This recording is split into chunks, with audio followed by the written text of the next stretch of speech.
நேற்று கரூர்ல ஒரு முப்பெரும் விழா நடந்திருக்கிறது. அது முப்பெரும் விழாவா முற்றிலும் பொய்கள் விழாவான்னு எனக்கு தெரியல.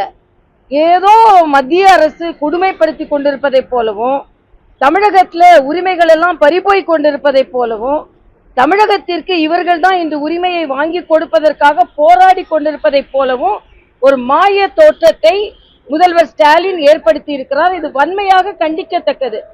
நான் கேட்கிறேன், இன்னைக்கு மட்டுமே 127.5 கோடி ரூபாய் உள்ளாட்சி அமைப்புகளுக்காக மத்திய அரசு விடுவித்திருக்கிறது. ஆனா நீங்க உள்ளாட்சி தேர்தல்களை நடத்தினீங்களா? ஆக மக்களின் உரிமையை, கிராமத்து மக்களின் உரிமையை திராவிட முன்னேற்ற கழகம் பறித்து கொண்டிருக்கிறது. இவங்க மாநில உரிமையை பற்றி பேசிக் கொண்டிருக்கிறார்கள். அது மட்டுமல்ல, ஏதாவது அடக்குமுறையா திணிப்புகள் நடைபெறுகிறதா? என்ன திணிப்பு, என்ன அடக்குமுறை நடைபெற்றுக் கொண்டிருக்கிறது? ஆக திணிக்கும் பாரதிய ஜனதா கட்சி உள்ளே விட மாட்டோம், அடக்குமுறை செய்யும் பாரதிய ஜனதா கட்சி உள்ளே விட மாட்டோம் என்று சொல்லுகிறார் ஸ்டாலின். நாங்க சொல்கிறோம், இன்று பெண்களுக்கு பாதுகாப்பு இல்லாத திமுக ஆட்சியை நாங்கள் தொடர விட மாட்டோம். ஊழல் மலிந்திருக்கின்ற திமுக ஆட்சியை நாங்கள் தொடர விட மாட்டோம். நீங்க உள்ள விட மாட்டோம் இல்ல, தொடர நிச்சயமாக 2026 நிச்சயமாக தொடர விட மாட்டோம். ஏன்னா இன்னைக்கு செந்தில் பாலாஜி மிக சிறப்பாக மாநாடு ஏற்பாடுகளை எல்லாம் செய்திருந்தாராம். எந்த செந்தில் பாலாஜி? சிறைக்குள்ள இருக்க வேண்டிய செந்தில் பாலாஜியே அப்படியே பெருமை மிக. நான் கேட்கிறேன், எதுக்கு அதே செந்தில் பாலாஜி மீது நீங்கள் வழக்கு தொடர்ந்தீர்கள் என்பதற்கு நீங்கள் பதில் கூற முடியுமா? ஆக நீங்க செய்த, அதாவது எல்லாத்தோட 23 வயது இளைஞனாக இருக்கும் பொழுது நான் அவசர நிலையை எதிர்த்து போராடினேன். யார் கொண்டு வந்த அவசர நிலை? கூட வைத்திருக்கிறீர்கள். அப்போ அதிமுக பாஜகவிற்கு அடிபணிக்கிறது என்று நீங்கள் இன்று சொல்கிறீர்கள். ஆனால் நாங்கள் ஜனநாயக முறைப்படி நாங்கள் கருத்துக்களை பரிமாறிக்கொள்கிறோம். எந்த அடிப்படையில காங்கிரசிற்கு நீங்க இன்னைக்கு சொல்றீங்க 23 வயசுல நான் என்னை சிறைப்படுத்திய இதற்கு எதிராக நான் போராடியேன்? அந்த காங்கிரஸ் கூட தானே உட்கார்ந்துருக்கீங்க நீங்க. அப்ப காங்கிரசுக்கு அடிமைப்பட்டு இருக்கிறீர்கள் நீங்கள் என்பதை என்னால சொல்ல முடியும்.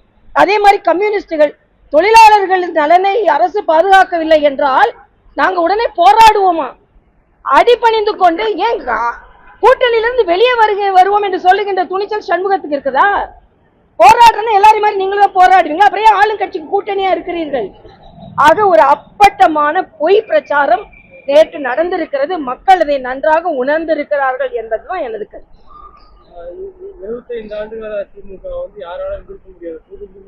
இப்ப யாரு வீழ்த்துற? ஏன் இதை நீங்க வீழ்த்த முடியாதுன்னு ஏன் நீங்க சொல்றீங்க?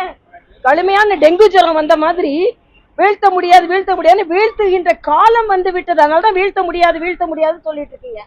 அவர் சொல்றாரு, DMK cannot be erased. DMK will be chased. erased-லாம் இல்ல, you will be chased. ஏன்னா anti government people government is there in the government. அதனால இன்னைக்கு திமுக மக்கள் விரோத ஆட்சி நடைபெற்றுக் கொண்டிருக்கிறது. பெண்கள் பாதுகாப்பு இல்லை. இன்னைக்கு போக்குவரத்து தொழிலாளர்கள் 30 ஆண்டு காலமாக போராடி கொண்டிருக்கிறார்கள் என்று கம்யூனிஸ்ட் சொல்றாங்க.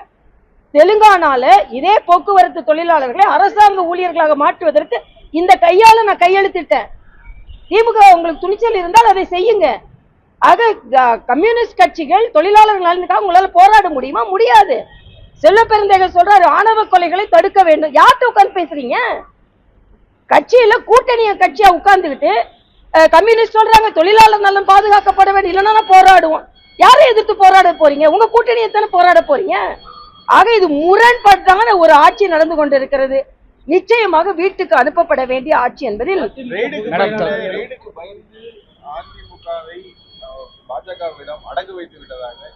அதாவது கச்சத்தீவை எதுக்கு கொடுத்தாங்கன்னு ஒரு சரித்திரத்தை கேட்க சொல்லுங்க.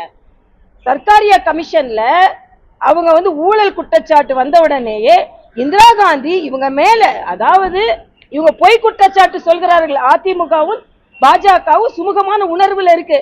ஆனா நீங்க கச்சத்தீவை தாரவாதித்தீங்க சுயநலத்திற்காக. தங்கள் மீது ஊழல் குற்றச்சாட்டு தாங்கள் தண்டிக்கப்பட்டு விடக் கூடாது என்பதற்காக இந்த நாட்டின் உரிமையை, தமிழ்நாட்டின் உரிமையை எடுத்து நீங்க இலங்கைக்கு கொடுத்தீங்க. ஆக தமிழ்நாட்டின் உரிமையை பாதுகாக்க வேண்டியது இப்ப நாங்க தான். இன்னொன்று நான் பட்டவர்த்தனமாக சொல்கிறேன், தமிழின விரோதி திமுக. தமிழக விரோதி திமுக. ஒரு தமிழன் துணை ஜனாதிபதியாக வர்றதை பொறுத்து கொள்ளாமல் ஒரு ஆதரவு கூட கொடுக்க முடியாத ஒரு தமிழின விரோதி தான் திமுக. அதே மாதிரி சமூக நீதிக்கு விரோதி திமுக. ஏன்னா இன்னைக்கு ஆணவ கொலைகள் நடந்து கொண்டிருக்கிறது.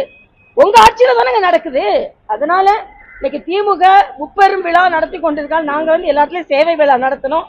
முப்பெரும் விழாவில் ஒரு பதற்றம் தெரிகிறது. ஏதோ அடக்குமுறை இருப்பது போலவும் இவங்களை வெளியேற்றுவதற்கெல்லாம் இழுத்துக்கிட்டு இருக்க போலவும்.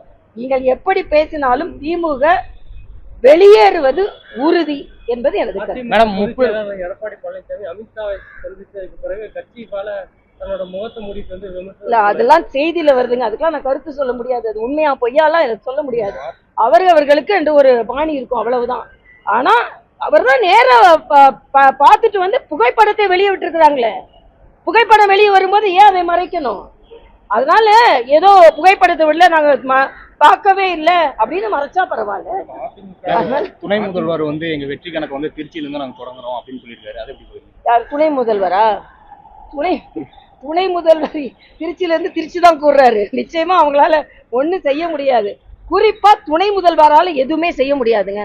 அதனால நிச்சயமா துணை முதல்வரால இருக்க முடியாது. 2026 கொஞ்ச நாள் இருப்பாரு. 2026 வரைக்கும் அவ்வளவுதான் நம்மளால சொல்ல முடியும். அதிமுக இருக்காங்க அனைவரும் ஒன்றிணைய வேண்டும் புகழேந்தி சொல்லிட்டு இருந்தது. புகழேந்தி வந்து விஜய்க்கு வந்து சப்போர்ட் செஞ்சுட்டு ஒரு சில விஷயங்கள்லாம் சொல்லிட்டு இருக்காரு. 2020 இல்ல, அவங்களுக்கு கருத்து, அதாவது அவங்களுக்கு கருத்து சொல்ல உரிமை இருக்கு. பாஜக அதிமுக கூட்டணியில எல்லாருக்குமே கருத்து. இன்னைக்கு திமுகல தான் யாருமே கருத்து சொல்ல முடியாது. அண்ணன் திருமாவளவன் அம்பேத்கர் விழாவுக்கு கூட போக முடியாது. அடக்குமுறை திமுக இருக்கு. ஆளாளுக்கு கருத்து சொல்ல உரிமை இருக்கிறது. ஆனா கருத்தொற்றுமையோடு நாங்க 2026 சந்திப்போம் என்று